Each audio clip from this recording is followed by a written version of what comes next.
Today on Locked On Rockies, do the Rockies ever have a chance of catching up with the Dodgers? What makes them such a strong team? And do the Rockies have a case at multiple All-Stars?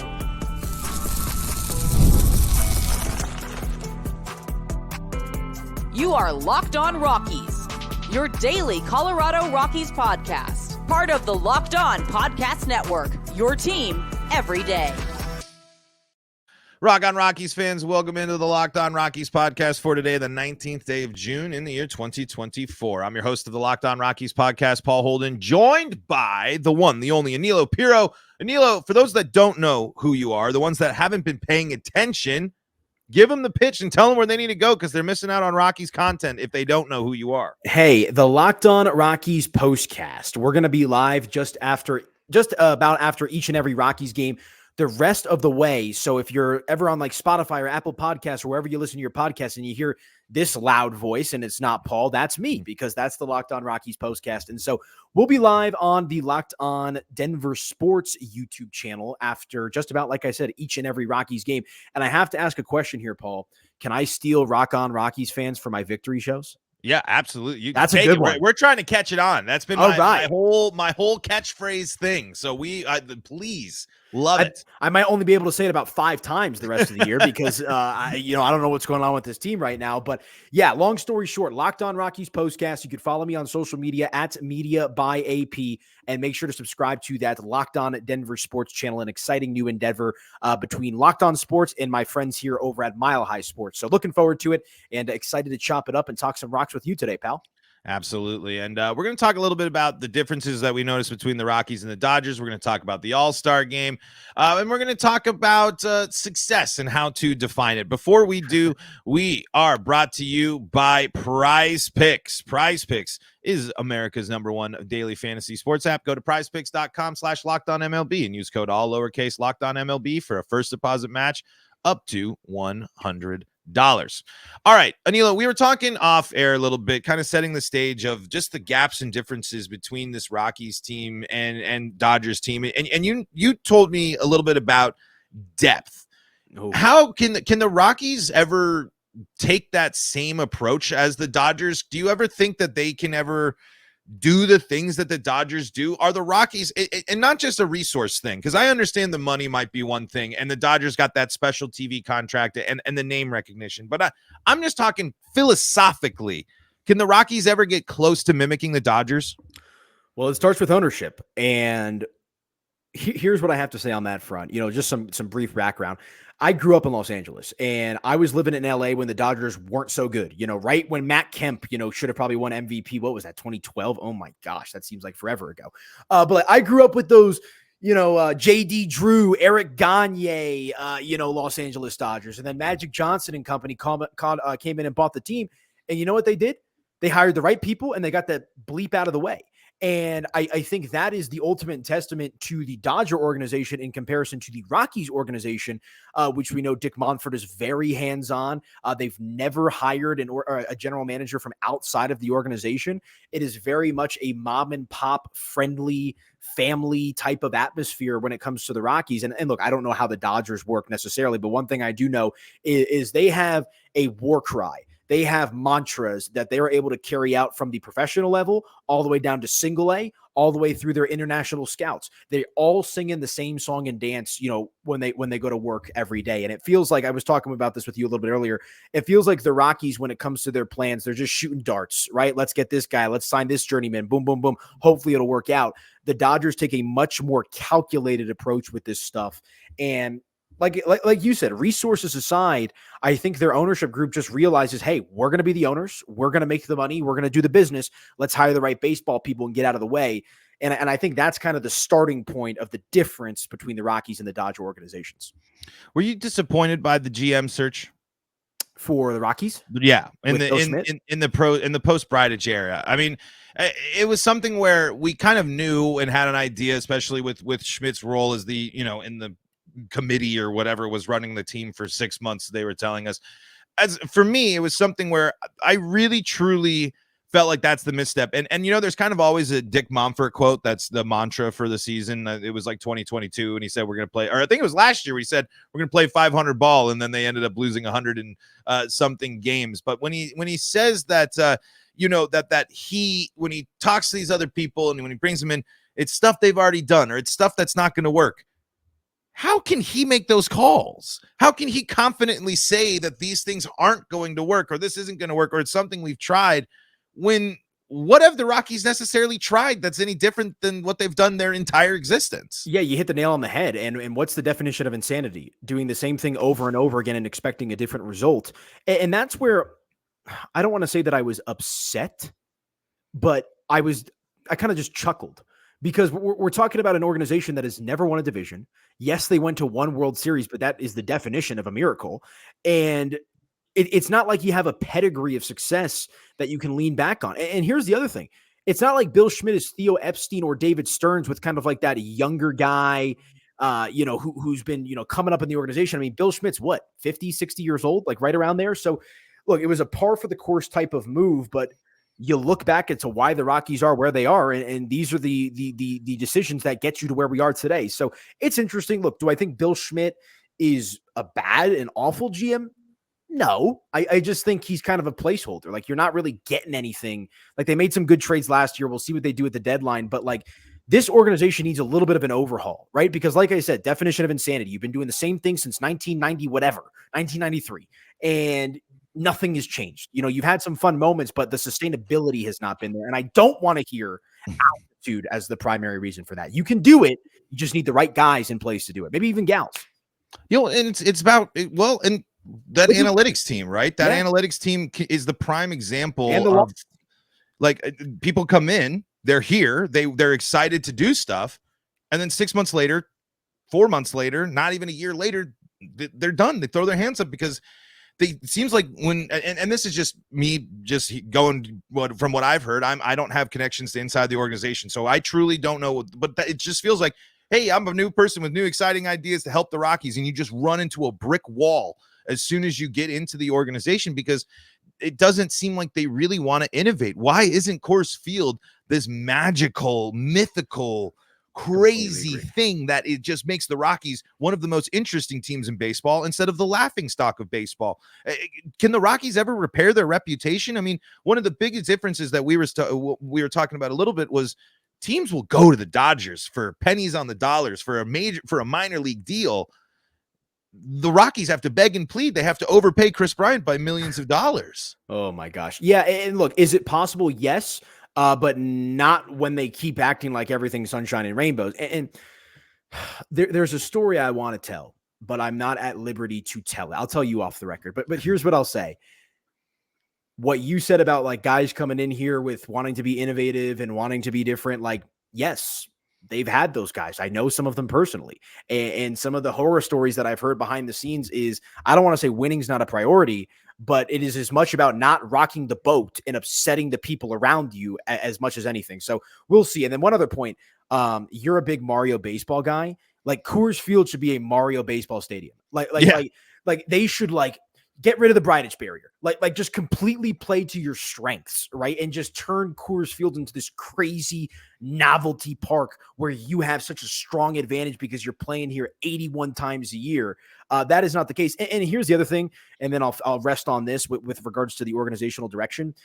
Dick Monfort is not a purist. He's a traditionalist. There's a reason why they have pinstripes. There's a reason why they had vests. There's a reason why their jerseys have never been over the top. Dick Monfort grew up watching good old-fashioned Americana baseball. He wants to try to echo that.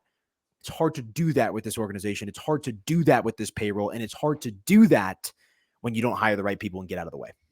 Yeah, absolutely. I mean, and it's when can the baseball people do the baseball thing? And because here's the deal. Dick Monfort has run a successful business. The Rockies' attendance is going to be fine this year. It was packed last night. Yeah, I wasn't there, but I saw pictures. Like, I was and I know it's the Dodgers, so their fans travel. I mean, I was there on Friday night as well. Good crowd, so they're drawing. Well, it's summer, school's out. The Rockies will always do well, and I'm that's a problem. That's why they are the way they are. Sorry, I'm sorry to you boycott fans out there. Coors Field ain't going to sit empty over a summer. and Dick Monfort ain't going to sell anytime soon. So when we have these conversations, when we talk like this, we have to put that into perspective. We can't sit here. It's different when, the A's situation is completely different, where you really can look at that. The Rockies are just honestly just a bad team. They're not, but they're not like, wow, the stadium's falling apart. They have an elite stadium experience. They have, they put effort into the product overall, but the product on the field isn't the priority. I think you nail it there. It's as long as Dick Monfort's happy or happy enough, that'll be fine. And I think the big key word, the Sesame Street word of the franchise is loyalty. If you pledge your loyalty to Monfort and the Rockies, you will be rewarded if you stick through it. And that goes for the players as well. I mean, if you are willing to sign an extension, you're here, you're good. Ryan McMahon, he's not getting traded. They ain't moving Ryan McMahon. They ain't going to trade Kyle Freeland. They never were going to trade Charlie Blackmon. I guess that was interesting to hear that they approached him about it at the deadline last year, though, and he said no. They would only trade Chuck if Chuck asked to be traded. I think Right. There's enough mutual respect there that if Chuck was like, hey, I want to try to go compete and contend in my last year, I think they would do that. And you know what the telltale sign here, Paul, is going to be? Is Elias Diaz. Because as much I love Diaz, he's an incredible clubhouse guy. The players love him. The organization loves him. The fans love him. He has no future with this team when they're expected to be good. Elias Diaz's timeline is 10 years ahead of that of Ezekiel Tovar or Adael Amador, or even 5 or 6 years ahead of the timeline of Nolan Jones and Brenton Doyle to a certain extent, right?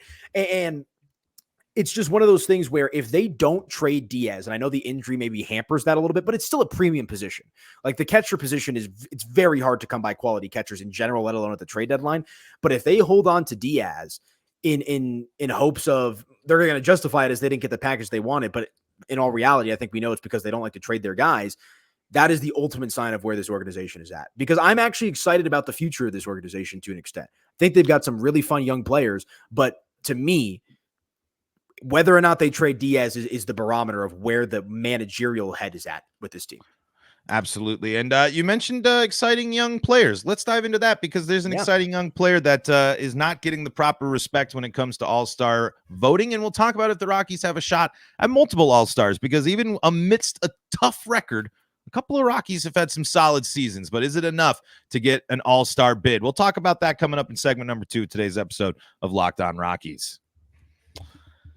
Before we do that, though, got to tell you about the folks that help make this show possible, and that includes eBay Motors. Passion, drive, and patience, the formula for winning championships, is also what keeps your ride or die alive. eBay Motors is everything you need to maintain your vehicle and level it up to peak performance. Superchargers, roof racks, exhaust kits, LED headlights, and more. Whether you're into speed, power, or style, eBay Motors has you covered with over 22 million parts for your number one ride or die. You'll always find exactly what you're looking for, and with eBay Guaranteed Fit, your part is guaranteed to fit your ride every time or your money back. Because with eBay Motors, you're burning rubber, not cash. With all the parts you need at the prices you want, it's easy to make your car the MVP and bring home huge wins. Keep your ride or die alive at ebaymotors.com. Eligible items only. Exclusions apply. eBay Guaranteed Fit is only available to U.S. customers. We're also brought to you by Prize Picks. Prize Picks is America's #1 fantasy sports app that has more than 5 million members. It's the most fun, exciting way to get in on all the action while you're watching your favorite sports and players, just like the Rockies. You can just pick more or less on 2 or more player stats for a shot to win up to 100 times your cash. What do you mean? Pick 2 or more player stats for a shot to win up to 100 times your cash. Well, I mean, you're going to download the Prize Picks app. You're going to fire it up, and it's going to give you basically, you're going to make your own lineup. You're going to pick there, and if you want Brenton Doyle hits, you're going to see if it's over or under. You're going to see, or more or less, I should say. And you just choose more or less. Same with all sorts of stats. Consider Cal Quantrill strikeouts, Austin Gomber strikeouts. It could be hits from Freddie Freeman. Maybe you want to do both teams. You can do that. And Prize Picks even offers injury insurance so that your lineup stays in play even if one of your players gets injured. Download the app and use code LOCKEDONMLB for a first deposit match up to $100. That is a $100 first deposit match when you use the code LOCKEDONMLB on the Prize Picks app. Prize Picks, pick more, pick less. It's that easy. Folks, we are here on the Locked On Rockies podcast, joined by Anilello Piro today, host of the Locked On Rockies POSTCAST. Make sure that you're checking it out after all mostly all the Rockies games there, breaking down, giving you instant reaction to the games as they happen, which is going to be great extra content there for you all. And a reminder to check out Locked On Sports today and get all your baseball content. You're on SiriusXM and the SiriusXM app. We were talking, we're pretty pumped on Ezequiel Tovar. We'll get to him in a second, but are there any Rockies that have cases for being all-stars? We mentioned Elias Diaz, the trade being impacted by injury. I think what's more likely to be impacted is the all-star candidacy. I think that ship has probably sailed now that Elias Diaz is going to miss probably what looks like maybe 2 weeks of time. Yeah, and it seems like the injury is really going to hamper him here, and I'm trying to find the catcher position. Yeah, so looking at it right now, he's not even in the top 5 of voting for National League catchers. It's William Contreras of the Brewers who's leading the way, followed by JT Realmuto. And Realmuto's hurt, right? Yeah, he got his hand, his forearm. Didn't he break his arm by getting hit with a bat or something like that? Yeah, I think so. So maybe that opens up an opportunity. And then you got Will Smith, Wilson Contreras, and Sean Murphy rounding out the top 5 as of June 17th is when this article was written. So, not too long ago from when we're recording this podcast. But, it's interesting because I think Diaz, when healthy, is certainly good enough. He's been one of the best catchers in the National League. He was a hero last year in the All-Star game. So maybe some brand recognition, people remember the name, remember the moment. Maybe that gets him in. And correct me if I'm wrong, Paul, there has to be one representative for each team, correct? Yes. Every team is guaranteed one. Doesn't mean they're going to play, but they're guaranteed at least a representative. Right. And so that's by default is going to go to Ezequiel Tovar, right? So we all think in that sense. And then I guess it's the question of, does the Realmuto injury or anything happen? How does that impact this stuff? So we'll see. I think Diaz's numbers are all-star worthy, at least of consideration. I do think the injury is going to hurt his chances here. Little in a related sense. You ready to put Diaz's where does Diaz go on Rockies catchers all time for you? I heard you talking about this on a pod a couple of weeks ago. Because who's the best catcher of all time? Chris Iannetta? Probably Iannetta, right? Oh you would say. What a high bar. Yeah. I say two? Here's I think my favorite thing to do, at least of late, with Elias Diaz. Put Elias Diaz on the playoff teams, and what happens? They win the division. Yeah. I think that, and I don't know if they don't get swept by Milwaukee. That's as far as I'll go, because I'm not going to say, oh, they're immediately that, but they don't have to, they are the division winners instead of the wild card winners. And that changes everything. You don't have your big Cubs moment, but I think Elias Diaz would, and just take this version of Elias Diaz in the hypothetical, take what we've gotten from him and place him on those playoff teams. And you put him in that context. I think it's without a doubt. And I think Elias Diaz has some massive moments just because that power is so, and you mentioned it too, clubhouse guy. I really think the clubhouse guy thing can't be undervalued. One of the signs that it was over for the Rockies was losing Gerardo Parra. Gerardo Parra was instrumental in those teams, not because of exactly what he did on the field, with the exception he had some clutch moments, but you knew that guy was it. The Nationals put it on full display. It's the only reason they did Baby Shark in the entire. It's for a bench player. Let me peel back the curtain on what a clubhouse looked like with Gerardo Parra. That's when I was covering the team on a day-to-day basis. I was there every day.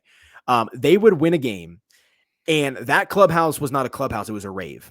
They had like the lights going off. Despacito was the big song. Despacito. And it was always him and Cargo in the corner, loud, clapping, arms around everyone. Like, I'll never forget when they clinched the playoffs. I had to put the goggles on because I was like, well, they're clinching. I know they were going to have a party, but Gerardo Parra, crazy. Like, just a total energy guy. Now, look, Elias Diaz is a little bit more refined. Like, Parra was a beast. I'll put it that way, to put it lightly. Like, he was the energy guy. But Diaz is almost like the elder statesman, but he doesn't come off as off-putting, or maybe not off-putting. Like, you know how sometimes you can get intimidated by the older guys, like the guys who have been around the block, like willing to put his arm around the young guy, willing to mentor the guys on the team, funny, relatable, but also has a little bit of that professionalism and that sternness that you need from a veteran, specifically a catcher who's working with a pitching staff who's all over the place when it comes to pitching at Coors Field. So, I think that's a great comp. I still don't know why. Why did they not re-sign Gerardo Parra, and why did they not re-sign DJ LeMahieu? Questions I've been asking myself for 5 years. Oh my god. Add John Gray to that list as well. John Gray. Okay, I'm gonna go on a rant. So let's move on. But yeah, when it's all said and done, man, Diaz is a glue guy, and that's where I end on that point is by not trading him, that signals just how all over the place this organization is. Because as much as I love him, as much as the teammates love him, he just doesn't have a place on this team for when they're expected to be competitive. And at that point, what are you doing? It's not Chuck Nasty, right? A guy who's been here and done that, and you owe that to him, like Todd Helton was. So we'll see. Yeah, and again, let him go chase that shot. At a chance at a competitor. I don't know if the Cubs are necessarily going to be the best competitor, but we'll see. Because I guess it's just interesting to hear Bob Nightingale say it's done deal. Elias Diaz is gone. It's like, I'll believe that when I see it there, Bob. We were talking All-Star here. Do you think anybody else other than Tovar? I mean, and what does it mean for Tovar to be an All-Star in that second year? I think it's huge. I mean, you're talking about a guy who's not even 23 years old yet. And I mean, the sky's the limit. And, I've made the comparison that the Packers are great at drafting quarterbacks. The Rockies are great at drafting and developing shortstops or middle infielders for that matter. You go from Troy Tulowitzki to Trevor Story, and now it looks like Ezekiel Tovar is going to be the next mainstay with this organization. And, I think it would just be, it gives the fans something to root on, because I run the Mile High Sports social media and look, there's some posts that are pretty negative about the Rockies, but there's always those few fans like my homie Tovar, but we got Tovar. Tovar's that guy. So for as disassociated and as disconnected as the Rockies are with the sports scene here in Colorado, the fans that do pay attention and even the casuals know the name Ezekiel Tovar.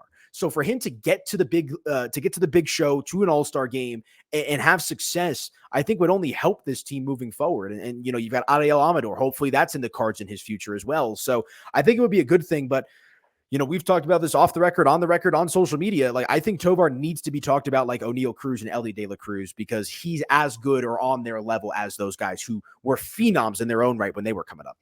Absolutely. If you're going to value Elly De La Cruz's speed, then in the same as that like advertising, like, hey, this guy stole 3 bases in 3 pitches. It's insane. It's crazy. We'll put that the best defensive shortstop in the NL and maybe even in baseball is a 22-year-old that plays for the Rockies. That's all we're saying. Just put the respect. That defense is not only Gold Glove legit, but it's the same thing as what you saw when Nolan Arenado, like, Tovar gives you the Arenado feeling again of like, whoa, if he's healthy, and this Tovar's hitting double-digit home runs at 22. What does Tovar at 26, at 27 look like with 5 years of experience of weight training and everything under his belt and his speed? Like, think about a world where if development succeeds for Doyle, Jones, and Tovar, the Rockies are looking at 3 guys that are at least 20-20, with flirting with the multiple guys being 30-30 guys, in my opinion. I think Doyle with that power might be too much of a jump, but still, those pieces are the things to get excited about. And let's peel back a little bit further and let's focus on these young guys and figure out and define what a successful rest of the season looks like for the Rockies, including what a successful trade deadline looks like for this team, coming up in segment number 3 of today's episode of Locked On Rockies. Before we do that, though, got to tell you about the folks that help make this show possible, and that includes Policygenius. Don't navigate the complicated world of life insurance alone. Policygenius is going to help you find what you need when you need it. A lot of life is unpredictable, but a good life insurance plan gives your family a financial safety net to protect against some of the unknowns. With Policygenius, you can find life insurance policies that start at just $292 per year for $1 million of coverage. Some options are 100% online and let you avoid unnecessary medical exams. Policygenius helps you easily compare your options from America's top insurers in just a few clicks, and their award-winning agents can even walk you through the process step by step. Policygenius has no incentive to recommend one insurer over another, so you can trust their guidance. Get peace of mind by finding the right life insurance with Policygenius. Head to policygenius.com or click the link in the description to get your free life insurance quotes and see how much you can save. That's policygenius.com. We are also brought to you by Tax Network USA. Here on Locked On Rockies, we pride ourselves on getting you the latest news for your team, whether it's the offseason, the draft, spring training, or the playoffs. It's year-round. You know what else is year-round? Collection season. Just because tax season is over doesn't mean the IRS will stop coming after your unfiled taxes. The IRS can garnish your wages, levy your bank accounts, and even seize your property. Don't let the IRS target you. Let the licensed professionals and tax experts at Tax Network USA go to bat for you. With over 14 years of experience and an A-plus rating by the Better Business Bureau, Tax Network USA has saved their clients over $1 billion in tax debt. Whether you owe taxes, have complicated matters that require tax planning, or finally hit that parlay this season and need help correctly filing, call 1-800-549-1000 or visit tnusa.com/lockedon. You can also see the link in the episode description below. Locked On Rockies segment number 3 coming to a close here with Anilello Piro, but that is just the start of all sorts of great Rockies content, because you're going to see him after the games, and you're going to be seeing him a lot more on the main feed coming up next week as we do a little tag team here, and he's going to fill in for me while I am gone for the week. Double duty. Lots of Rockies talk for you there, Anilello. You're going to have to be a double shot of optimism there. We're going to have to pump you full for next week. But let's hope here. Let's see. Real quick, Paul, I don't mean to cut you up, but we just got an update. I want to make sure to throw this out there from Elias Diaz, who we were just talking about, from our guy Patrick Lyons on Twitter. He says he's feeling better. He's on the injured list with that left calf strain. He's stretching, increased his sleep, and daily massages have allowed him to feel good and take BP. Interesting anecdote there. But eligible to come off the IL this weekend. So if there's a chance for a late All-Star push, it starts now. Absolutely. And the Rockies will take him, but Jacob Stallings has impressed. I think, exactly. Diaz now, again, kind of put a little pressure. It's like, all right, we got a slot. We can put Hunter Goodman in now. We can have Jacob Stallings be the everyday guy and see what happens with Diaz. And you mentioned it too. I love Elias Diaz. He will forever go down as one of my favorite Rockies now, because he has just been a bright light in a very dark time for the Rockies. And I got to see last year's All-Star game in person, so I will never forget seeing Elias Diaz win the All-Star game. But maybe some hope for you next week when you're filling in here. A 2-game set against the Astros, and then a White Sox series there a little bit there, but towards the end of the week. So there might be a little reprieve towards the end there. But Nationals, Astros, White Sox, the next 3 series here, but still plenty to go against the Dodgers. How would you define a successful rest of the season for the Rockies? And this includes the trade deadline. If I'm saying the season ends, game 162 ends, the end of the season's here, you're looking on it and you don't feel lost. You feel okay. Because there's a lot to already feel pretty crummy about this season, and there's a lot of stuff that's going to hurt. I'm saying, what makes you just feel at least, maybe success isn't the right word, but content is the better one. I like content, because what I'm about to say does not have really much to do with success, although I think it helps put them on the path to success. Embrace the suck. And this is something that I've heard you harp on the Locked On Rockies podcast time and time again. Why is Jake Cave playing over the young guys? Why keep Elias Diaz if you have a Jacob Stallings who's shown some promise, right? But these guys have no future, outside of making some bread this year and maybe another year and a year or two, like the CJ Cron types. No, like obviously you're going to have a couple of those guys to plug in some holes and whatnot, but embrace the youth. Let these guys struggle at the big league level. And look, I'm a Buddy Black guy, but maybe it's even as high up as the managerial situation. And look, I don't want to say Buddy's message. I don't think Buddy Black has been set up to succeed. I think he's the captain of a sputtering ship, for lack of a better phrase. But I think the biggest thing is stop middling. Stop pretending that you're something that you're not. Embrace the rebuild, the R word, rebuild, retool, whatever you want to use. Embrace it. And don't just keep going out there and signing these journeymen expecting, like I said, definition of insanity, expecting different results than the one that you've been getting for 20 plus years now. And here's the other thing. The Rockies as an organization, in my opinion, have never been set up to win consistently. You know what they've been set up for? Luck. They've been set up to be lucky. And look, 2017, 2018, that was a well put together team. 2007, lucky. 2008, we know how that went. 2009, they bounced back, boom. But like, have you ever gone into these seasons for more than 2 or 3 years at a time and said, you know what, we're built to last. We're built for this. It always feels like they're living on a prayer. So in my opinion, Paul, the definition of success is ripping the Band-Aid off and embracing the suck and building for the next day. Yeah, and you have to do that, because the Rockies are outmatched. It's what's working, it's not working. If you're not going to embrace, if you truly think that this is your best effort at putting together a team to compete with the NL West and the rest of baseball, you're failing. This is a failure. This team is well behind the 8 ball. And I think you actually tweeted this out, and I used it on the Monday show. The Rockies and the Marlins are the only 2 teams that you can confidently say are outside of the playoff hunt right now. If they were in that 33 win mix, they're in the mix. Yeah. And that is the definition of depression when it comes to the baseball fan, because Yeah. I was talking with the great Sandy Clough at the studio and he brought that up and I never thought of it that way. Like, I'm a diehard Met fan. I'm flying out to Wrigley Field this weekend to go see Mets Cubs. And my Mets, shout out to Grimace, also Right. Grimace, Rockies, purple. Let's make that happen. Here we maybe go. some Grimace magic, right?